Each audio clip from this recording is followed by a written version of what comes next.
Hi all, welcome to our channel turning PSC. അപ്പോൾ നമ്മൾ പഠിച്ചുകൊണ്ടിരിക്കുന്നത് 10th മെയിൻസിന് വേണ്ടിയിട്ടുള്ള പ്രിപ്പറേഷനാണ് അല്ലേ. Question paper with related fact ആണ് നമ്മൾ പഠിച്ചു പോകുന്നത്. അതോടൊപ്പം എല്ലാ ദിവസവും പറയുന്നത് പോലെ തന്നെ ഇംഗ്ലീഷും മലയാളം മാത്സും കൂടെ നിങ്ങൾ ഡെയിലി പഠിച്ചു പോകാനായിട്ട് ശ്രമിക്കുക. ഓക്കെ, അപ്പോൾ നമുക്ക് എന്താണ് ഡിഗ്രി പ്രിലിംസിനൊക്കെ നമുക്ക് ഉപകാരപ്പെടുന്ന രീതിയിൽ നമ്മൾ ക്വസ്റ്റ്യൻ പേപ്പർ അതിൻ്റെ റിലേറ്റഡ് ഫാക്റ്റും കൂടെയാണ് പറഞ്ഞു പോകുന്നത്. അപ്പോൾ നമുക്ക് സ്റ്റാർട്ട് ചെയ്യാം. നമ്മൾ എടുത്തിരിക്കുന്നത് 10th ലെവൽ പ്രിലിംസിൻ്റെ ഒരു ക്വസ്റ്റ്യൻ പേപ്പറാണ്. ഓക്കെ, ജീവിതരസങ്ങൾ എന്ന പേരിൽ ആത്മകഥ എഴുതിയ കലാകാരനാണ് ചേമഞ്ചേരി കുഞ്ഞിരാമൻ നായർ എന്ന് പറയുന്നത്. ജീവിതരസങ്ങൾ എന്ന പേരിൽ ആത്മകഥ എഴുതിയ കലാകാരനാണ് ആര്? ചേമഞ്ചേരി കുഞ്ഞിരാമൻ നായർ. കേരള സിംഹം എന്ന കൃതിയുടെ കർത്താവാണ് ആരെന്ന് പറയുന്നത്? സർദാർ KM പണിക്കർ. കേരള സിംഹം എന്ന കൃതിയുടെ കർത്താവാണ് സർദാർ KM പണിക്കർ. അദ്ദേഹം കേരള സിംഹം എന്ന് വിശേഷിപ്പിച്ചത് ആരാണെന്ന് വെച്ചാൽ അത് പഴശ്ശിരാജയെയാണ് അല്ലെ. പഴശ്ശിരാജയാണ് സർദാർ KM പണിക്കർ കേരള സിംഹം എന്ന് വിശേഷിപ്പിച്ചത്. പഴശ്ശി കലാപം നടന്ന വർഷം അല്ലെങ്കിൽ ആ കാലഘട്ടം എന്ന് പറഞ്ഞാൽ ഏതാണ്? 1793 മുതൽ 97 വരെയായിരുന്നു ഒന്നാം പഴശ്ശി കലാപം നടന്നത്. അതായത് ഒന്നാമത്തെ പഴശ്ശി കലാപം നടന്ന ടൈം എന്ന് പറയുന്നത് അല്ലെങ്കിൽ ആ ഒരു ടൈം പീരീഡ് എന്ന് പറയുന്നത് 1793 മുതൽ 97 വരെയാണ്. ഇനി രണ്ടാമത്തെ കലാപമാണെങ്കിലോ, രണ്ടാം പഴശ്ശി കലാപമാണെങ്കിൽ അത് 1800 മുതൽ 805 വരെയാണ്. 1800 മുതൽ 805 വരെയായിരുന്നു രണ്ടാമത്തെ ടൈം പീരീഡ് എന്ന് പറയുന്നത്. ഒന്നാം പഴശ്ശി കലാപത്തിന്റെ പ്രധാന കാരണം ചോദിച്ചാലോ, ബ്രിട്ടീഷുകാരുടെ തെറ്റായ നികുതി നയമായിരുന്നു ഒന്നാം പഴശ്ശി കലാപം നടക്കാനുള്ള കാരണം എന്ന് പറയുന്നത്. ബ്രിട്ടീഷുകാരുടെ തെറ്റായ നികുതി നയമായിരുന്നു. പഴശ്ശിരാജ മരണമടഞ്ഞ ദിവസം ചോദിച്ചാൽ ഏതാണ്? അത് 1805 നവംബർ 30 ആണ്. 1800 മുതൽ 805 വരെയായിരുന്നു രണ്ടാം പഴശ്ശി കലാപം എന്ന് പറയുന്നത്. അതിൽ എന്താണ് പഴശ്ശിരാജ മരണമടഞ്ഞ ദിവസം ചോദിച്ചാൽ 1805 നവംബർ 30 ആണ്. അതും ചോദിക്കാറുണ്ട്, നവംബർ 30. അതും കൂടെ ഒന്ന് ഓർത്തിരിക്കുക. അടുത്തത്, ചാന്ദ്രയാൻ 2 ദൗത്യത്തിന് നേതൃത്വം നൽകിയ ഇന്ത്യൻ ബഹിരാകാശ ഗവേഷണ സംഘടനയുടെ ചെയർമാൻ ആരായിരുന്നു എന്നാണ് ചോദിക്കുന്നത്. ചാന്ദ്രയാൻ 2 ദൗത്യത്തിന് നേതൃത്വം നൽകിയ ഇന്ത്യൻ ബഹിരാകാശ ഗവേഷണ സംഘടനയുടെ ചെയർമാൻ ആയിരുന്നു ആരെന്ന് പറയുന്നത്? K. ശിവൻ എന്ന് പറയുന്നത്. Option B, K. ശിവനാണ് ഉത്തരം. ഇനി ചാന്ദ്രയാൻ 3 ചോദിച്ചാൽ അത് S. സോമനാഥ് ആണ് അല്ലെ. ചാന്ദ്രയാൻ 3ന്റെ നേതൃത്വം നൽകിയത് ആരാണെന്ന് ചോദിച്ചാൽ അത് S. സോമനാഥ് ആണ്. അതും കൂടെ ഒന്ന് ഓർത്തിരിക്കുക. ഇന്ത്യയിലെ സമൂഹശാസ്ത്രം അഥവാ സോഷ്യോളജി എന്ന പഠനശാഖ ആദ്യമായി ആരംഭിച്ചത് ഏത് സർവകലാശാലയിലാണെന്നാണ് ചോദിക്കുന്നത്. ഏതാണ്? ഓപ്ഷൻ സി, ബോംബെ യൂണിവേഴ്സിറ്റിയിലാണ്. ഇന്ത്യയിലെ സോഷ്യോളജി എന്ന പഠനശാഖ ആദ്യമായി ആരംഭിച്ചത് ബോംബെ യൂണിവേഴ്സിറ്റിയിലാണ്. വിവരാവകാശ നിയമത്തിനായി പ്രയത്നിച്ച രാജസ്ഥാനിലെ സംഘടനയാണ് ഏതെന്ന് പറയുന്നത്? ഓപ്ഷൻ ഡി, മസ്ദൂർ കിസാൻ ശക്തി സംഘാടൻ എന്ന് പറയുന്നത്. വിവരാവകാശ നിയമത്തിനായി പ്രയത്നിച്ച രാജസ്ഥാനിലെ സംഘടനയാണ് മസ്ദൂർ കിസാൻ ശക്തി സംഘാടൻ എന്ന് പറയുന്നത്. നമ്മുടെ ജനാധിപത്യത്തിന്റെ സൂര്യ തേജസ് എന്നറിയപ്പെടുന്ന നിയമമാണ് ഏതെന്ന് പറയുന്നത്? വിവരാവകാശ നിയമം എന്ന് പറയുന്നത്. നമ്മുടെ ജനാധിപത്യത്തിന്റെ സൂര്യ തേജസ് എന്നറിയപ്പെടുന്ന നിയമമാണ് വിവരാവകാശ നിയമം എന്ന് പറയുന്നത്. വിവരാവകാശ നിയമം രൂപീകരിക്കാൻ കാരണമായ സംഘടനയാണ് നമ്മൾ പറഞ്ഞത്. ഏത്? മസ്ദൂർ കിസാൻ ശക്തി സംഘടന എന്ന് പറയുന്നത്. മസ്ദൂർ കിസാൻ ശക്തി സംഘാടനാണ് വിവരാവകാശ നിയമം രൂപീകരിക്കാൻ കാരണമായ സംഘടന. രാജസ്ഥാൻ ആസ്ഥാനമാക്കി നിലവിൽ വന്ന തൊഴിലാളികളുടെയും കർഷകരുടെയും കൂട്ടായ്മയാണ് MKSS അഥവാ മസ്ദൂർ കിസാൻ ശക്തി സംഘടന എന്ന് പറയുന്നത്. രാജസ്ഥാൻ ആസ്ഥാനമായിട്ട് നിലവിൽ വന്ന തൊഴിലാളി കൂട്ടായ്മയാണ് മസ്ദൂർ കിസാൻ ശക്തി സംഘടന എന്ന് പറയുന്നത്. അതിന്റെ സ്ഥാപകർ ആരൊക്കെയാണെന്ന് വെച്ചാൽ അത് അരുണ റോയ്, ശങ്കർ സിംഗ്, നിഖിൽ ഡേ ആണ്. അതിൽ അരുണ റോയ് ഇമ്പോർട്ടൻ്റ് ആണ്. അരുണ റോയ്, ശങ്കർ സിംഗ്, നിഖിൽ ഡേ എന്ന് പറയുന്ന 3 വ്യക്തികളായിരുന്നു അതിന്റെ സ്ഥാപകർ, മസ്ദൂർ കിസാൻ ശക്തി സംഘടനയുടെ സ്ഥാപകർ എന്ന് പറയുന്നത്. ഈ നിയമം നിലവിൽ വന്നതോടെ അപ്രസക്തമായ നിയമമാണ് ഫ്രീഡം ഓഫ് ഇൻഫർമേഷൻ ആക്ട് 2002 എന്ന് പറയുന്നത്. അതായത് ഇന്ത്യയിലെ വിവരാവകാശ നിയമത്തിന് മുൻഗാമി എന്നറിയപ്പെടുന്ന നിയമമാണ് ഫ്രീഡം ഓഫ് ഇൻഫർമേഷൻ ആക്ട് 2002. 2005 വിവരാവകാശ നിയമം വന്നത്. അപ്പം വിവരാവകാശ നിയമത്തിന്റെ മുൻഗാമി എന്ന് ചോദിച്ചാൽ അത് ഏതാണ്? Freedom of information act 2002. അതും കൂടെ ഒന്ന് ഓർത്തിരിക്കാം. കേന്ദ്ര വിവരാവകാശ കമ്മീഷൻ നിലവിൽ വന്നത് എന്നാണെന്ന് ചോദിച്ചാൽ എന്നാണ്? ഡേറ്റ് എന്ന് പറഞ്ഞാൽ 2005 ഒക്ടോബർ 12 കേന്ദ്ര വിവരാവകാശ കമ്മീഷൻ നിലവിൽ വന്നത് 2005 ഒക്ടോബർ 12 കേന്ദ്ര വിവരാവകാശ കമ്മീഷന്റെ ആസ്ഥാനം ചോദിച്ചാൽ അത് ന്യൂഡൽഹിയിലെ CIC ഭവനാണ്. CIC ഭവൻ ന്യൂഡൽഹിയാണ് കേന്ദ്ര വിവരാവകാശ കമ്മീഷന്റെ ആസ്ഥാനം എന്ന് പറയുന്നത്.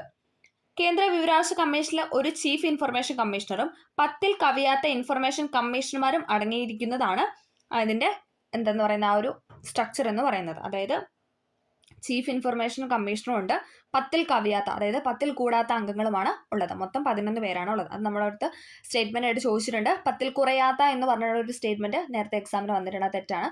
10 കവിയാത്ത അതായത് 10 കൂടാൻ പാടില്ല എന്നാണ് നിയമത്തിൽ പറയുന്നത്. ഓക്കെ, ഇനി കേരളത്തിലോട്ട് വരുമ്പോഴോ, കേരള സംസ്ഥാന വിവരാവകാശ കമ്മീഷൻ നിലവിൽ വന്നത് അതും 2005 തന്നെയാണ്. 2005 ഡിസംബർ 19 കേരള സംസ്ഥാന വിവരാവകാശ കമ്മീഷൻ നിലവിൽ വന്നത്. ഓക്കെ, 2005 ഒക്ടോബർ 12 കേന്ദ്ര വിവരാവകാശ കമ്മീഷൻ നിലവിൽ വന്നത്. അതിനുശേഷം 2005 ഡിസംബർ 19 കേരള സംസ്ഥാന വിവരാവകാശ കമ്മീഷൻ നിലവിൽ വന്നത്. ആസ്ഥാനം ചോദിച്ചാലോ അത് തിരുവനന്തപുരമാണ്. എല്ലാവർക്കും അറിയാം അല്ലെ, ആസ്ഥാനം എന്ന് പറയുന്നത് തിരുവനന്തപുരമാണ്. ഓക്കെ, നിലവിലെ കേരള മുഖ്യ വിവരാവകാശ കമ്മീഷണറാണ് ആരെന്ന് പറയുന്നത് വി ഹരിനായർ. അതും കൂടെ ഓർത്തിരിക്കുക. നിലവിലെ കേരള മുഖ്യ വിവരാവകാശ കമ്മീഷണറാണ് വി ഹരിനായർ എന്ന് പറയുന്നത്. റീസെന്റ് ആയിട്ട് എക്സാമിന് ചോദിച്ച ക്വസ്റ്റൻ ആണ് അതെന്ന് പറയുന്നത്. വി ഹരിനായർ കറണ്ട് അഫെയർ ആണ്. നിലവിലെ കേരള മുഖ്യ വിവരാവകാശ കമ്മീഷണറാണ് വി ഹരിനായർ. ഇനി ആദ്യത്തെ കമ്മീഷൻ ആരാണെന്ന് ചോദിച്ചാൽ അതാരാണ്? അത് പാലാട്ട് മോഹൻദാസ് ആണ്. കേരളത്തിലെ മുഖ്യ വിവരാവകാശ കമ്മീഷണറായ ആദ്യത്തെ വ്യക്തി ചോദിച്ചാൽ അത് പാലാട്ട് മോഹൻദാസ് ആണ്. അതും കൂടെ ഒന്ന് ഓർത്തിരിക്കുക. അടുത്ത ചോദ്യം, നീതി ആയോഗിന്റെ ഉപാധ്യക്ഷൻ ആരാണ്? നീതി ആയോഗിന്റെ ഉപാധ്യക്ഷൻ എന്ന് പറയുന്നത് സുമൻ ബറിയാണ്. നിലവിലെ നീതി ആയോഗിന്റെ ഉപാധ്യക്ഷൻ എന്ന് പറയുന്നത് സുമൻ ബറിയാണ്. ഓക്കെ, ആദ്യത്തെ ചോദിച്ചാൽ അത് അരവിന്ദ് പനഗരി ആയിരുന്നു അല്ലെ. ആദ്യത്തെ അരവിന്ദ് പനഗരി ആയിരുന്നു. ഇപ്പൊ നിലവിൽ സുമൻ ബറിയാണ് നീതി ആയോഗിന്റെ ഉപാധ്യക്ഷൻ എന്ന് പറയുന്നത്. അധ്യക്ഷൻ ആരാണ്? അത് എപ്പോഴും പ്രധാനമന്ത്രി ആയിരിക്കും അല്ലെ. അപ്പൊ പ്രധാനമന്ത്രി, ഇപ്പൊ നിലവിലെ പ്രധാനമന്ത്രി നരേന്ദ്രമോദി. അപ്പം അതുകൊണ്ട് തന്നെ അദ്ദേഹമാണ് ഇപ്പോഴത്തെ അധ്യക്ഷൻ എന്ന് പറയുന്നത്. പ്രധാനമന്ത്രി സ്ഥാനം വഹിക്കുന്ന വ്യക്തിയായിരിക്കും നീതി ആയോഗിന്റെ അധ്യക്ഷൻ എന്ന് പറയുന്നത്. അടുത്തത്, ഇന്ത്യയിൽ ചരക്കു സേവന നികുതി അഥവാ GST നിലവിൽ വന്നത് എപ്പോഴാണെന്നാണ് ചോദിക്കുന്നത്. ഇന്ത്യയിൽ GST നിലവിൽ വന്നത് 2017 ജൂലൈ 1 ഓപ്ഷൻ സി ആണ്. 2017 ജൂലൈ 1 ഇന്ത്യയിൽ ചരക്ക് സേവന നികുതി അഥവാ ഗുഡ്സ് ആൻഡ് സർവീസ് ടാക്സ് നിലവിൽ വന്നത്. അടുത്തത്, 2019 ജ്ഞാനപീഠം അവാർഡ് നേടിയ മലയാള സാഹിത്യകാരനാണ് ആരെന്ന് പറയുന്നത്? അക്കിത്തം അച്യുതൻ നമ്പൂതിരി. 2019 ജ്ഞാനപീഠം അവാർഡ് നേടിയ മലയാള സാഹിത്യകാരനാണ് അക്കിത്തം അച്യുതൻ നമ്പൂതിരി. ഇനി നമുക്ക് മലയാളത്തിലെ ജ്ഞാനപീഠം അവാർഡ് നേടിയ സാഹിത്യകാരന്മാരെ നമുക്കൊന്ന് നോക്കാം. ആദ്യത്തെ വ്യക്തി ആരാണ്? ജി ശങ്കരക്കുറുപ്പാണ് അല്ലെ. 1965 ജി ശങ്കരക്കുറുപ്പിന് ജ്ഞാനപീഠ അവാർഡ് ലഭിച്ചത്. 1965. അതിനുശേഷം നേടിയ മലയാളിയാണ് SK പൊറ്റക്കാട് എന്ന് പറയുന്നത്. ഏതാണ് വർഷം? 1980. Okay, G Sankara Kurup 1965 Jnanpith award ജേതാവായത്. ഇനി SK പൊറ്റക്കാട് ആണെങ്കിൽ 1980. അതിനുശേഷം 84 4 വർഷം 84 തകഴി ശിവശങ്കര പിള്ളയ്ക്ക് ജ്ഞാനപീഠ അവാർഡ് ലഭിച്ചു. ജി ശങ്കരക്കുറുപ്പിന് 1965, 1980 SK പൊറ്റക്കാടിന്, തകഴി ശിവശങ്കര പിള്ളയ്ക്ക് 1984 ലഭിച്ചു. MT വാസുദേവൻ നായർ, ഇമ്പോർട്ടൻ്റ് ആണ്, MT വാസുദേവൻ നായർക്ക് ജ്ഞാനപീഠ അവാർഡ് ലഭിച്ചത് 1995. 1995 MTക്ക് എന്താണ് ജ്ഞാനപീഠ അവാർഡ് ലഭിച്ചത്. ഇനി ONV കുറുപ്പിനാണെങ്കിലോ അദ്ദേഹത്തിന് 2007 ലഭിച്ചത്. ONV കുറുപ്പിന് 2007.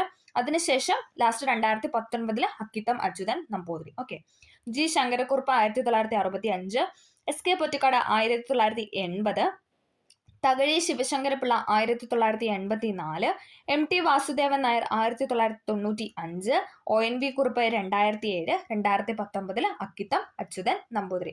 ഇത്രയും കാര്യം കൂടെ ഒന്ന് ഓർത്തിരിക്കുക. അടുത്ത ചോദ്യം, ടോക്കിയോ ഒളിമ്പിക്സിൽ ജാവലിൻ ത്രോ ഇനത്തിൽ സ്വർണം നേടിയ കായിക താരമാണ് ആര്? നീരജ് ചോപ്ര എന്ന് പറയുന്നത്. ടോക്കിയോ ഒളിമ്പിക്സിൽ ജാവലിൻ ത്രോ ഇനത്തിൽ സ്വർണം നേടിയ കായിക താരമാണ് നീരജ് ചോപ്ര. ഇനി അദ്ദേഹം ഏത് സ്വദേശിയാണെന്ന് വെച്ചാൽ ഏതാണ്? ഹരിയാന സ്വദേശിയാണ് നീരജ് ചോപ്ര എന്ന് പറയുന്നത്. ഹരിയാന സ്വദേശിയാണ് നീരജ് ചോപ്ര. അടുത്തത്, സ്കൂൾ വിദ്യാർത്ഥികളിൽ ലഹരി ഉപയോഗം തടയുന്നതിനായി സംസ്ഥാന എക്സൈസ് വകുപ്പ് വിമുക്തിയുടെ നേതൃത്വത്തിൽ നടപ്പിലാക്കുന്ന പദ്ധതിയുടെ പേരാണ് ഏതെന്ന് പറയുന്നത്? ഓപ്ഷൻ ബി, ഉണർവ്. സ്കൂൾ വിദ്യാർത്ഥികളിൽ ലഹരി ഉപയോഗം തടയുന്നതിനായി സംസ്ഥാന എക്സൈസ് വകുപ്പ് വിമുക്തിയുടെ നേതൃത്വത്തിൽ നടപ്പിലാക്കുന്ന പദ്ധതിയാണ് ഉണർവ് എന്ന് പറയുന്നത്. അടുത്തത്, താഴെ കൊടുത്തിരിക്കുന്ന പ്രസ്താവനകളിൽ കിഴക്കൻ തീരസമതലവുമായി ബന്ധപ്പെട്ട ശരിയായ പ്രസ്താവന ഏതെന്നാണ് ചോദിച്ചിരിക്കുന്നത്. ശരിയായതാണ് ചോദിച്ചിരിക്കുന്നത്. ഏതാണ്? ഓപ്ഷൻ ബി ആണ്. 3ഉം 4ഉമാണ് ശരിയെന്ന് പറയുന്നത്. ഡെൽറ്റകൾ കാണപ്പെടുന്നു. സുന്ദരവന പ്രദേശം മുതൽ കന്യാകുമാരി വരെ സ്ഥിതി ചെയ്യുന്നു എന്നാണ് പറയുന്നത്. അത് രണ്ടുമാണ് കിഴക്കൻ തീരസമതലവുമായിട്ട് ശരിയായിട്ടുള്ളത്. ഡെൽറ്റകൾ രൂപപ്പെടുന്നു, അതോടൊപ്പം സുന്ദരവന പ്രദേശം മുതൽ കന്യാകുമാരി വരെ സ്ഥിതി ചെയ്യുന്നു. അത് രണ്ടുമാണ് ഇതെന്ന് പറഞ്ഞാൽ കിഴക്കൻ തീരസമതലവുമായിട്ട് ബന്ധപ്പെട്ടത്. അറബിക്കടലിനും പശ്ചിമഘട്ടത്തിനും ഇടയിൽ സ്ഥിതി ചെയ്യുന്നു. താരതമ്യേന വീതി കുറവാണ്. ഇത് രണ്ടും ആണെങ്കിലും അത് പടിഞ്ഞാറൻ തീരസമതലവുമായി ബന്ധപ്പെട്ട പ്രസ്താവനയാണ്. ഓക്കെ, അറബിക്കടലിനും പശ്ചിമഘട്ടത്തിനും ഇടയിൽ സ്ഥിതി ചെയ്യുന്നു. താരതമ്യേന വീതി കുറവ്, അതായത് കിഴക്കൻ തീരസമതലത്തിനെ അപേക്ഷിച്ച് വീതി കുറവാണ് പടിഞ്ഞാറൻ തീരസമതലത്തിന്. അതാണ് പറയുന്നത് താരതമ്യേന വീതി കുറവാണ്. അപ്പോൾ ആ 2 പോയിന്റ് എന്ന് പറയുന്നത് പടിഞ്ഞാറൻ തീരസമതലവുമായി ബന്ധപ്പെട്ടതാണ്. അടുത്തത്, ഇന്ത്യയിലെ ഏറ്റവും ഉയരം കൂടിയ കൊടുമുടിയാണ് ഏതെന്ന് പറയുന്നത്? ഓപ്ഷൻ ഡി, മൗണ്ട് കെ2 അഥവാ ഗോഡ്വിനോസ്റ്റ എന്ന് പറയുന്നത്. ഇന്ത്യയിലെ ഏറ്റവും ഉയരം കൂടിയ കൊടുമുടിയാണ് മൗണ്ട് കെ2. ഇനി മൗണ്ട് എവറസ്റ്റ് ആണെങ്കിൽ അത് ലോകത്തിലെ ഏറ്റവും ഉയരം കൂടിയ കൊടുമുടിയാണ്. എവറസ്റ്റ് സ്ഥിതി ചെയ്യുന്നത് നേപ്പാളിലാണ്. ഓക്കെ, ഇന്ത്യയിലെ ഏറ്റവും ഉയരം കൂടിയ കൊടുമുടി ചോദിച്ചാൽ അത് മൗണ്ട് കെ2 ആണ്.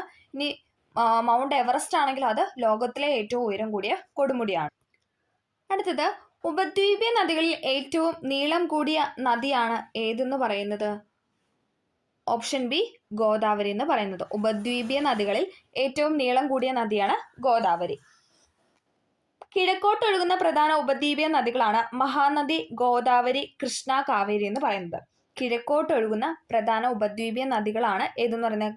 ഗോദാവരി ഉണ്ട്, മഹാനദി, കൃഷ്ണ, കാവേരി എന്ന് പറയുന്നത്. അപ്പൊ നർമ്മദ, താപ്തി എന്ന് പറയുന്നത് അത് പടിഞ്ഞാറോട്ട് ഒഴുകുന്ന ഉപദ്വീപീയ നദികളാണ്. നർമ്മദ, താപ്തി എന്ന് പറയുന്നത് പടിഞ്ഞാറോട്ട് ഒഴുകുന്ന ഉപദ്വീപീയ നദികളാണ്. അപ്പൊ അതൊക്കെ പതിക്കുന്ന പടിഞ്ഞാറോട്ട് ഒഴുകുന്ന ഉപദ്വീപീയ നദികളുടെ പതനസ്ഥാനമാണ് അറബിക്കടൽ എന്ന് പറയുന്നത്. പടിഞ്ഞാറോട്ട് ഒഴുകുന്ന ഉപദ്വീപീയ നദികളുടെ പതനസ്ഥാനം അറബിക്കടലും. ഇനി കിഴക്കോട്ട് ഒഴുകുന്ന ഉപദ്വീപീയ നദികളാണെങ്കിലോ അവരുടെ പതനസ്ഥാനം എന്ന് പറയുന്നത് ബംഗാൾ ഉൾക്കടലുമാണ്. ഓക്കെ, പടിഞ്ഞാറോട്ട് ഒഴുകുന്നതാണെങ്കിൽ അത് അറബിക്കടലിൽ പതിക്കും. ഇനി കിഴക്കോട്ട് ഒഴുകുന്ന മഹാനദി, ഗോദാവരി, കൃഷ്ണ, കാവേരി എന്ന് പറയുന്ന നദികൾ അതിന്റെ പതനസ്ഥാനം എന്ന് പറയുന്നത് ബംഗാൾ ഉൾക്കടലാണ്. അതും കൂടെ ഒന്ന് ഓർത്തിരിക്കുക. അടുത്തത്, ഇന്ത്യയിലെ ഏറ്റവും വലിയ കൃഷി അധിഷ്ഠിത വ്യവസായമാണ് ഏതെന്ന് പറയുന്നത്? പരുത്തി വ്യവസായം എന്ന് പറയുന്നത്. ഇന്ത്യയിലെ ഏറ്റവും വലിയ കൃഷി അധിഷ്ഠിത വ്യവസായമാണ് പരുത്തി വ്യവസായം. അടുത്തത്, കേരളത്തിൽ കൊല്ലം മുതൽ കോട്ടപ്പുറം വരെ സ്ഥിതി ചെയ്യുന്ന ദേശീയ ജലപാതയാണ് ഏത്? ദേശീയ ജലപാത 3 എന്ന് പറയുന്നത്. കേരളത്തിൽ കൊല്ലം മുതൽ കോഴിക്കോട് അല്ലെങ്കിൽ കോട്ടപ്പുറം വരെ സ്ഥിതി ചെയ്യുന്ന ദേശീയ ജലപാതയാണ് ദേശീയ ജലപാത 3. നമുക്ക് ദേശീയ ജലപാത ബാക്കിയും കൂടെ ഒന്ന് പറയാം. NW1 അല്ലെങ്കിൽ ദേശീയ ജലപാത 1 ബന്ധിപ്പിക്കുന്ന അത് അലഹാബാദ് ഹാൽഡിയനെയാണ്. അലഹാബാദ് ഹാൽഡിയാണ് ദേശീയ ജലപാത 1 ബന്ധിപ്പിക്കുന്നത്. ഇനി 2 ആണെങ്കിൽ അത് സാദിയ, ധൂബ്രിയാണ്. ദേശീയ ജലപാത 2 ബന്ധിപ്പിക്കുന്ന സ്ഥലങ്ങളാണ് സാദിയ, ധൂബ്രി എന്ന് പറയുന്നത്. ദേശീയ ജലപാത 3 നമ്മൾ പറഞ്ഞു, കൊല്ലം മുതൽ കോഴിക്കോട് വരെ അല്ലെങ്കിൽ കൊല്ലം മുതൽ കോട്ടപ്പുറം വരെ എന്ന് പറയുന്നതാണ് ദേശീയ ജലപാത 3. ദേശീയ ജലപാത 4 ആണെങ്കിൽ അത് കാക്കിനാട, പുതുച്ചേരിയാണ്. കാക്കിനാട, പുതുച്ചേരിനെ ബന്ധിപ്പിക്കുന്നതാണ് NW4 അഥവാ ദേശീയ ജലപാത 4. താൽച്ചർ, താമ്രയാണെങ്കിൽ അത് ദേശീയ ജലപാത 5 ആണ്. 5 ദേശീയ ജലപാതകളാണ് ഉള്ളത് മെയിനായിട്ട്. അതിൽ ഒന്നാമത്തെ അലഹാബാദ് ഹാൽദിയ, രണ്ടാമത്തെ സാദിയ, ധൂബ്രി, മൂന്നാമത്തെ കൊല്ലം കോഴിക്കോട് അല്ലെങ്കിൽ കൊല്ലം കോട്ടപ്പുറം, നാലാമത്തേത് കാക്കിനാട, പുതുച്ചേരി, അഞ്ചാമത്തേത് താൽച്ചർ, താമ്ര. അടുത്തത്, താരാപൂർ ആണവോർജ നിലയം സ്ഥിതി ചെയ്യുന്ന സംസ്ഥാനമാണ് ഏത്? ഓപ്ഷൻ എ, മഹാരാഷ്ട്ര എന്ന് പറയുന്നത്. താരാപൂർ ആണവോർജ നിലയം സ്ഥിതി ചെയ്യുന്ന സ്റ്റേറ്റ് ആണ് മഹാരാഷ്ട്ര എന്ന് പറയുന്നത്. നറോറ ആണവോർജ നിലയം സ്ഥിതി ചെയ്യുന്ന എവിടെയാണ്? അത് ഉത്തർപ്രദേശിലാണ്. താരാപൂർ ആണവോർജ നിലയം മഹാരാഷ്ട്ര, നറോറയാണെങ്കിലോ അത് ഉത്തർപ്രദേശ്, കൈഗയാണെങ്കിലോ കൈഗ കർണാടകയിലാണ്. കൈഗ ആണവോർജ നിലയം സ്ഥിതി ചെയ്യുന്നത് കർണാടകയിലാണ്. കക്രപ്പാറ ചോദിച്ചാൽ അത് ഗുജറാത്താണ്. ഇതൊക്കെ പ്രീവിയസ് ആയിട്ട് ചോദിച്ചതാണ്. താരാപൂർ മഹാരാഷ്ട്ര, നറോറ ഉത്തർപ്രദേശ്, കൈഗ കർണാടക, കക്രപ്പറ ഗുജറാത്ത്, റാവത്ത് ഭട്ട രാജസ്ഥാനിലാണ്. റാവത്ത് രാജസ്ഥാൻ അതൊന്ന് കണക്ട് ചെയ്യുക. റാവത്ത് ഭട്ട രാജസ്ഥാന്. കൽപ്പാക്കം എവിടെയാണ്? തമിഴ്നാടാണ്. കൽപ്പാക്കം തമിഴ്നാട്. കൂടംകുളം എവിടെയാണ്? തമിഴ്നാട് തന്നെയാണ്. ഓക്കെ, അതെല്ലാം നമുക്ക് ഇവിടെ ഓപ്ഷനിൽ തന്നിട്ടുള്ളത്. താരാപൂർ ആണവോർജ നിലയം മഹാരാഷ്ട്ര, നറോറ ഉത്തർപ്രദേശ്, കൈഗ കർണാടക, കക്രപ്പാറ ഗുജറാത്ത്, റാവത്ത് ഭട്ട രാജസ്ഥാന്, പിന്നെ കൽപ്പാക്കം, കൂടംകുളം അത് രണ്ടും തമിഴ്നാടാണ് സ്ഥിതി ചെയ്യുന്നത്. അടുത്തത്, പാരമ്പര്യ ഊർജ സ്രോതസ്സിന് ഉദാഹരണമാണ് ഏതെന്ന് പറയുന്നത്? ഓപ്ഷൻ സി, കൽക്കരി എന്ന് പറയുന്നത്. പാരമ്പര്യ ഊർജ സ്രോതസ്സിന് ഉദാഹരണമാണ് കൽക്കരി. ഇനി അതേസമയം പാരമ്പര്യേതര ഊർജ സ്രോതസ് ആണെങ്കിലോ അത് സൗരോർജം, വേലിയോർജം, ജൈവവാതകം. ബാക്കി 3 ഓപ്ഷൻ എന്ന് പറയുന്നത് ഏതാണ്? പാരമ്പര്യേതര ഊർജ സ്രോതസ്സിന് എക്സാമ്പിൾ ആണ്. കൽക്കരി അല്ലെങ്കിൽ പെട്രോളിയം ഉൽപ്പന്നങ്ങൾ അതെന്നൊക്കെ പറയുന്നത് പാരമ്പര്യ ഊർജ സ്രോതസ്സിന് എക്സാമ്പിൾ ആണ്. ഓക്കെ, അടുത്തത്, പൊതുമേഖലയിലെ ആദ്യത്തെ ഇരുമ്പുരുക്ക് വ്യവസായശാലയാണ് ഏത്? Option B, Indian iron and steel company. Indian iron and steel കമ്പനിയാണ് പൊതുമേഖലയിലെ ആദ്യത്തെ ഇരുമ്പുരുക്ക് വ്യവസായശാല എന്ന് പറയുന്നത്. ഇന്ത്യയിലെ ഏറ്റവും വലിയ ധാതു അധിഷ്ഠിത വ്യവസായമാണ് ഏത്? ഇരുമ്പുരുക്ക് വ്യവസായം എന്ന് പറയുന്നത്. ഇന്ത്യയിലെ ഏറ്റവും വലിയ ധാതു അധിഷ്ഠിത വ്യവസായമാണ് ഇരുമ്പുരുക്ക് വ്യവസായം എന്ന് പറയുന്നത്. ഇരുമ്പയിര്, കൽക്കരി, ചുണ്ണാമ്പുകല്ല്, ഡോളമൈറ്റ്, മാംഗനീസ് എന്നിവയാണ് ഇരുമ്പുരുക്ക് വ്യവസായത്തിന് ആവശ്യമായ അസംസ്കൃത വസ്തുക്കൾ എന്ന് പറയുന്നത്. ഇരുമ്പയിര്, കൽക്കരി, ചുണ്ണാമ്പുകല്ല്, ഡോളമൈറ്റ്, മാംഗനൈസ് എന്നിവയാണ് ഇരുമ്പുരുക്ക് വ്യവസായത്തിന് ആവശ്യമായ അസംസ്കൃത വസ്തുക്കൾ എന്ന് പറയുന്നത്. ഇന്ത്യയിലെ ഏറ്റവും വലിയ ധാതു അധിഷ്ഠിത വ്യവസായ കേന്ദ്രമാണ് ഇരുമ്പുരുക്ക് വ്യവസായം എന്ന് പറയുന്നത്. സ്വതന്ത്ര ഇന്ത്യയിലെ ആദ്യത്തെ ഇരുമ്പുരുക്ക് വ്യവസായശാലകളാണ് ഏതെന്നൊക്കെ പറയുന്നത്? ഭിലായി, റൂർക്കേല, ദുർഗാപൂർ എന്നൊക്കെ പറയുന്നത്. ഭിലായി, റൂർക്കേല, ദുർഗാപൂർ എന്നൊക്കെ പറയുന്നത് സ്വതന്ത്ര ഇന്ത്യയിലെ, അതായത് സ്വാതന്ത്ര്യം കിട്ടിയതിന് ശേഷമുള്ള ഇന്ത്യയിലെ ആദ്യത്തെ ഇരുമ്പുരുക്ക് വ്യവസായ ശാലകളാണ്. നമുക്ക് അത് എവിടേക്കാണ് സ്ഥിതി ചെയ്യുന്നതും കൂടി ഒന്ന് നോക്കാം.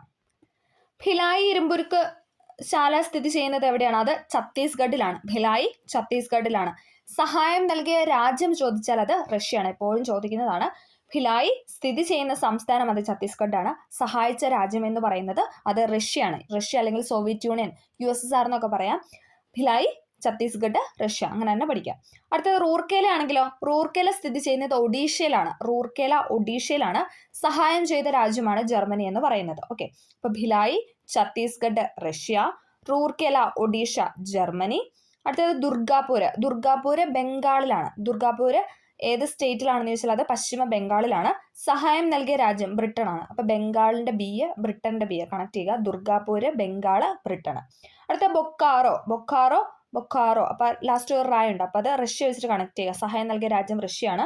എവിടെയാണ് സ്ഥിതി ചെയ്യുന്നത് വെച്ചാൽ അത് ജാർഖണ്ഡിലാണ്. ഓക്കെ, അപ്പൊ ഭിലായി അതോടൊപ്പം ബൊക്കാറോ, രണ്ട് ഇരുമ്പുരുക്ക് ശാലയ്ക്കും സഹായം നൽകിയ രാജ്യം എന്ന് പറയുന്നത് റഷ്യയാണ്. റൂർക്കേല പഠിച്ചിരിക്കുക. റൂർക്കേല അത് ജർമ്മനിയാണ് സഹായം നൽകിയത്. ദുർഗാപൂര് ബ്രിട്ടൻ, ബംഗാൾ, അങ്ങനെ കണക്ട് ചെയ്യുക. അപ്പം ബാക്കി രണ്ട് ഭിലായി, ബൊക്കാറോയും എവിടെയാണ്? അത് റഷ്യയുടെ സഹായത്തോടു കൂടിയാണ്. ഓക്കെ, അതൊന്ന് കണക്ട് ചെയ്ത് വെക്കാം. അടുത്തത്, ഇന്ത്യയിൽ ആദ്യമായി പെട്രോളിയം ഖനനം ചെയ്ത പ്രദേശമാണ് ഏതെന്ന് പറയുന്നത്?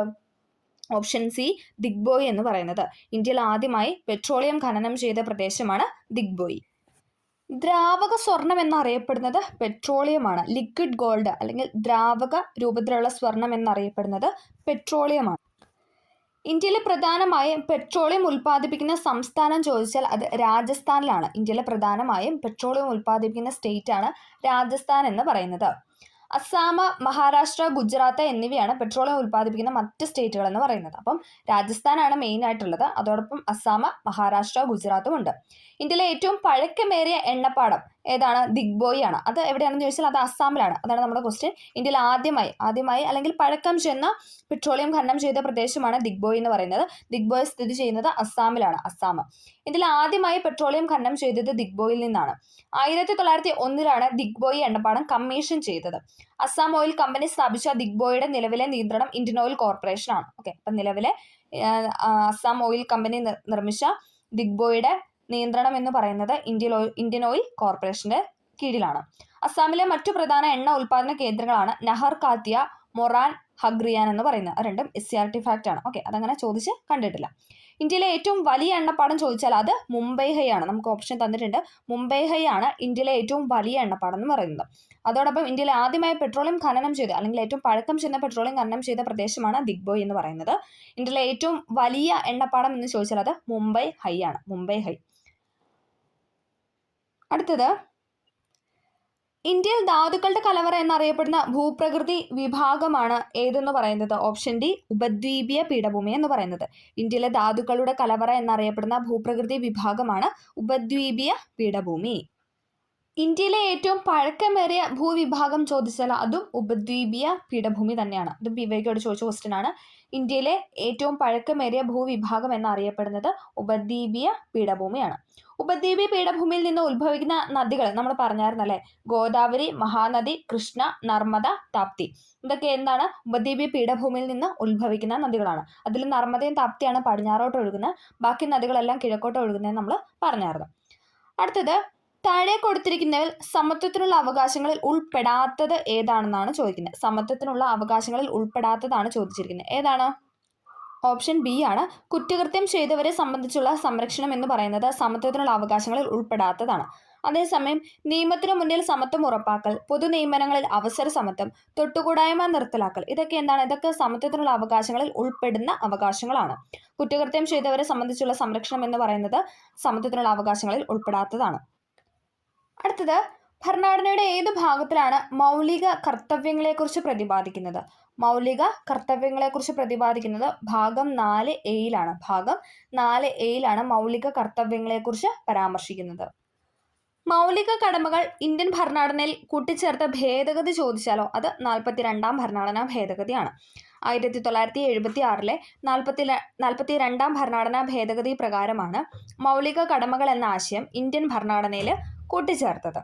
മൗലിക കടമകളെക്കുറിച്ച് പ്രതിപാദിക്കുന്ന അനുച്ഛേദം ചോദിച്ചാൽ അത് 51A 51A. പാർട്ട് ചോദിച്ചാൽ അത് 4A. ഇനി ആർട്ടിക്കിൾ ചോദിച്ചാൽ അത് 51A. ഓക്കെ, പ്രീവിയസ് ആയിട്ട് ചോദിച്ച ഒരു ക്വസ്റ്റ്യൻ ആണ്. മൗലിക കടമകൾ ഇന്ത്യൻ ഭരണഘടന ഭാഗമായി ഭാഗം 4A കൂട്ടിച്ചേർത്ത ഭേദഗതി ഏതാണ്? 42ാം ഭേദഗതിയാണ്, 1976. ഓക്കെ, ഇനി മൗലിക കടമകൾ എന്ന ആശയം നമ്മൾ കടമെടുത്തിരിക്കുന്നു അത് റഷ്യയിൽ നിന്നാണ്. മൗലിക കടമകൾ അങ്ങനെ ഒരു ആശയം നമ്മൾ കടമെടുത്തിരിക്കുന്ന ഏത് ഭരണഘടനയിൽ നിന്നാണെന്ന് ചോദിച്ചാൽ അത് USSRന്റെ ഭരണഘടനയിൽ നിന്നുമാണ്. മൗലിക കടമകൾ ഇന്ത്യൻ ഭരണഘടനയിൽ ഉൾപ്പെടുത്തുമ്പോൾ പ്രധാനമന്ത്രി, അതായത് 76 42ാം ഭേദഗതി പ്രകാരമാണ് നമ്മൾ പറഞ്ഞു. അപ്പം ആ ഒരു ടൈമിലെ ഇന്ത്യയുടെ പ്രധാനമന്ത്രി എന്ന് പറയുന്നത് അത് ഇന്ദിരാഗാന്ധി ആയിരുന്നു. ഇന്ദിരാഗാന്ധിയുടെ കാലഘട്ടത്തിലാണ് 42ാം ഭരണഘടനാ ഭേദഗതി. പ്രിയാമ്പിളൊക്കെ ഭേദഗതി, ആമുഖമൊക്കെ ഭേദഗതി ചെയ്ത ഒരേ ഒരു ഭേദഗതിയാണ് 42ാം ഭേദഗതി എന്ന് പറയുന്നത്. മിനി കോൺസ്റ്റിറ്റ്യൂഷൻ എന്നറിയപ്പെടുന്നതും 42ാം ഭരണഘടനാ ഭേദഗതിയാണ്. ഓക്കെ, മിനി കോൺസ്റ്റിറ്റ്യൂഷൻ എന്നറിയപ്പെടുന്നതും 42ാം ഭരണഘടനാ ഭേദഗതിയാണ്. 42ാമത് ഭരണഘടനാ ഭേദഗതിയുടെ ഉൾപ്പെടുത്തിയ മൗലിക കടമകളുടെ എണ്ണം ചോദിച്ചാൽ അത് 10. പക്ഷെ നിലവിലെ മൗലിക കടമകൾ, ഇന്ത്യൻ ഭരണഘടനയിലെ നിലവിലെ മൗലിക കടമകൾ എന്ന് പറയുന്നത് 11. ഓക്കെ, 11 നിലവിലെ മൗലിക കടമകൾ എന്ന് പറയുന്നത്. ഇനി ആദ്യമേ 42ാം ഭേദഗതിയിൽ എത്ര മൗലിക കടമകൾ ഉണ്ടായിരുന്നു അങ്ങനെ ഒരു സ്റ്റേറ്റ്മെന്റ് ആണെങ്കിൽ അത് 10. ഉത്തരം എന്ന് പറയുന്നത് 10. നിലവിലെ മൗലിക കടമകളുടെ എണ്ണം എന്ന് പറയുന്നത് 11. ഓക്കെ, ആർട്ടിക്കിൾ ചോദിച്ചാൽ 51A, ഭാഗം ചോദിച്ചാൽ 4A. 42ാം ഭേദഗതിയാണ് 1976. ആ സമയം ഇന്ത്യയുടെ പ്രധാനമന്ത്രി എന്ന് പറയുന്നത് ഇന്ദിരാഗാന്ധി ആയിരുന്നു. അപ്പം അതും കൂടെ ഒന്ന് ഓർത്തു വയ്ക്കുക. അടുത്തത്, ഇന്ത്യൻ ദേശീയ പതാകയിൽ സമാധാനത്തെയും സമത്വത്തെയും പ്രതിനിധീകരിക്കുന്ന നിറമാണ് ഏതെന്ന് പറയുന്നത്? ഓപ്ഷൻ ഡി, വെള്ള എന്ന് പറയുന്നത്. വൈറ്റ് ആണ് ഇന്ത്യയിലെ ദേശീയ പതാകയിൽ സമാധാനത്തെയും സമത്വത്തെയും പ്രതിനിധീകരിക്കുന്ന നിറം. ഇനി കുങ്കുമമാണെങ്കിലോ അത് ധൈര്യം അല്ലെങ്കിൽ ത്യാഗത്തെയാണ് പ്രതിനിധീകരിക്കുന്നത്. ധൈര്യം, ത്യാഗത്തെയാണെങ്കിൽ അത് കുങ്കുമ നിറമാണ്. വെള്ള നിറം നമ്മൾ പറഞ്ഞു സമാധാനം, സത്യം, പരിശുദ്ധി, സമത്വം, ഇതൊക്കെ എന്ന് പറയുന്നതാണ് വെള്ള നിറം കൊണ്ട് ഉദ്ദേശിക്കുന്നത്. ഇനി പച്ച നിറമാണെങ്കിൽ അത് സമ്പത്ത്, സമൃദ്ധി, ഫലഭൂഷ്ഠതയാണ് ഉദ്ദേശിക്കുന്നത്. ഓക്കെ, അപ്പം ആ ഒരു സ്ട്രക്ചർ എന്ന് പറയുന്നത് കുങ്കുമം, ദെൻ വെള്ള, പച്ച, നേവി ബ്ലൂ, അതാണല്ലോ നമ്മുടെ ഇന്ത്യൻ പതാകയിലെ 4 നിറങ്ങൾ എന്ന് പറയുന്നത്. അതിൽ കുങ്കുമ നിറമാണെങ്കിൽ അത് ധൈര്യത്തെയും ത്യാഗത്തെയും പ്രതിനിധീകരിക്കുന്നു. വെള്ള നിറമാണെങ്കിൽ അത് സമാധാനം, സത്യം, പരിശുദ്ധി, സമത്വമാണ്. പച്ച നിറമാണ് സമ്പത്ത്, സമൃദ്ധി, ഫലഭൂഷ്ഠതയാണ്. ഇനി അശോക ചക്രം പ്രതിനിധീകരിക്കുന്നത് ചോദിച്ചാൽ അത് പുരോഗതി, ചലനാത്മകതയാണ്. പുരോഗതി, ചലനാത്മകതയാണ് അശോക ചക്രം പ്രതിനിധീകരിക്കുന്നത്. ത്രിവർണ പതാക ആദ്യമായിട്ട് ഉയർത്തിയത് അത് 1906 കൽക്കത്ത സമ്മേളനത്തിലാണ്. ഇന്ത്യക്ക് പുറത്താണെങ്കിലോ അത് 1907 ജർമ്മനിയിൽ സ്റ്റഡ്ഗട്ട് വെച്ച് മാഡം വിക്കാജി ഗാമയാണ് ആദ്യമായിട്ട് ഇന്ത്യക്ക് പുറത്ത് ഇന്ത്യൻ ദേശീയ പതാക ഉയർത്തുന്നത്. അതും കൂടെ ഒന്ന് പഠിച്ചു വയ്ക്കുക. അതോടൊപ്പം ഇന്ത്യൻ ദേശീയ പതാകയുടെ ശില്പി ചോദിച്ചാൽ അതും എപ്പോഴും ചോദിക്കുന്നതാണ്. പിംഗലി വെങ്കയ്യാണ്, ആന്ധ്രാപ്രദേശുകാരനാണ്. അതും ചോദിച്ചിട്ടുണ്ട്. പിംഗലി വെങ്കയ്യ ഏത് സ്വദേശി, ഏത് സ്റ്റേറ്റുകാരനാണെന്ന് ചോദിച്ചാൽ അത് ആന്ധ്രാപ്രദേശ് സ്വദേശിയും കൂടെയാണ്. ഇന്ത്യൻ ദേശീയ പതാകയുടെ ശില്പിയാണ് പിംഗലി വെങ്കയ്യ എന്ന് പറയുന്നത്. അദ്ദേഹം ആന്ധ്രാപ്രദേശുകാരനാണ്. അടുത്തത്, 1950 ജനുവരി 24 ഭരണഘടനാ നിർമ്മാണ സഭ ജനഗണമനയുടെ ഏതു ഭാഷയിലുള്ള പതിപ്പിനാണ് അംഗീകാരം നൽകിയതെന്ന് ചോദിച്ചാൽ ഏതാണ്? ഹിന്ദിയാണ്. ഓപ്ഷൻ എ, ഹിന്ദിയാണ്. 1950 ജനുവരി 24 ഭരണഘടനാ നിർമ്മാണ സഭ ജനഗണമനയുടെ ഏതു ഭാഷയിലുള്ള പതിപ്പിനാണ് അംഗീകാരം നൽകിയതെന്ന് ചോദിച്ചാൽ ഹിന്ദിയാണ്.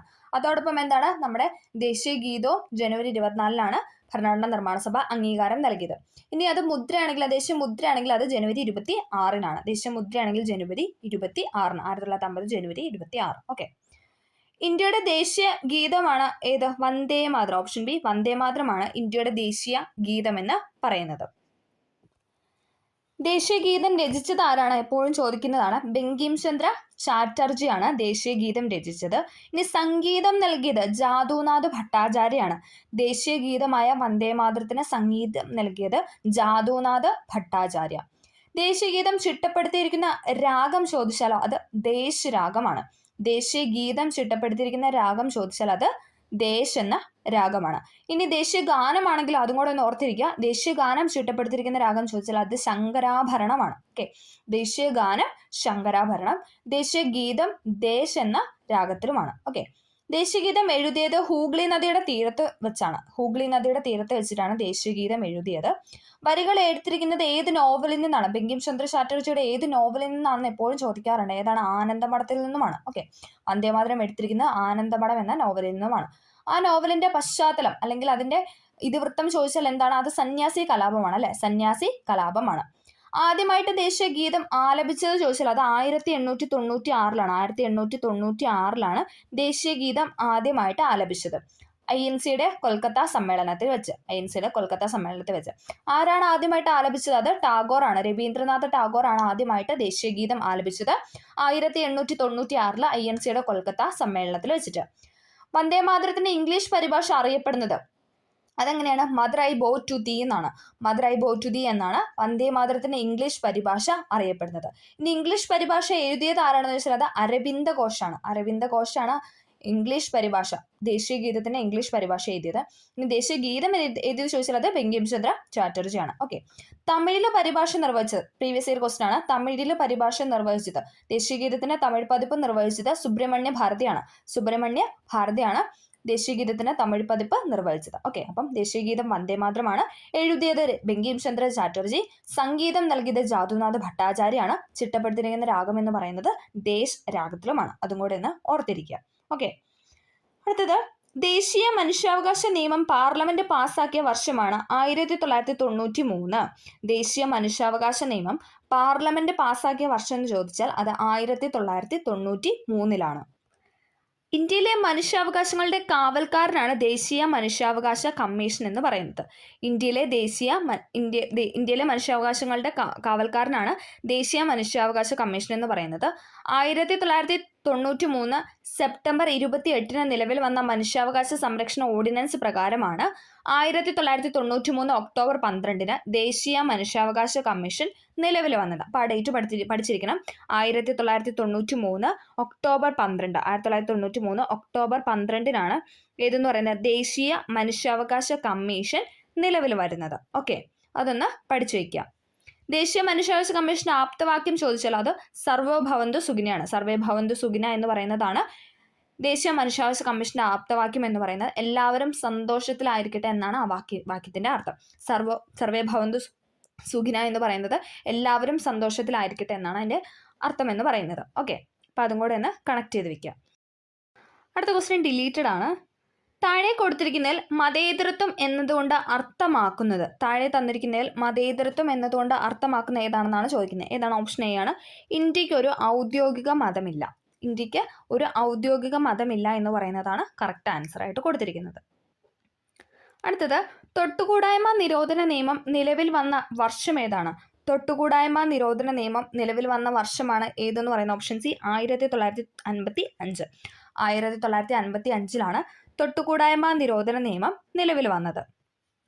അപ്പോൾ നമ്മൾ ഇന്ന് ഇത്രയും ക്വസ്റ്റ്യൻസ് ആണ് ഡിസ്കസ് ചെയ്തത്. നമ്മൾ ക്വസ്റ്റ്യൻസ് വിത്ത് റിലേറ്റഡ് ഫാക്റ്റ് ആണ് പറഞ്ഞു പോകുന്നത്. അതിനു മുന്നേ നമ്മൾ 2-3 ക്ലാസ് മെയിൻസ് 10th മെയിൻസിന് വേണ്ടിയിട്ടുള്ള നമ്മൾ ക്ലാസ് അപ്ലോഡ് ചെയ്തിട്ടുണ്ട്. അപ്പോൾ അതും കൂടെ എല്ലാവരും കണ്ടു നോക്കാനായിട്ട് ശ്രമിക്കുക. വീഡിയോ ഇഷ്ടമാവണമെങ്കിൽ ഒന്ന് ലൈക്ക് ചെയ്ത് സപ്പോർട്ട് ചെയ്യുക. Okay, thank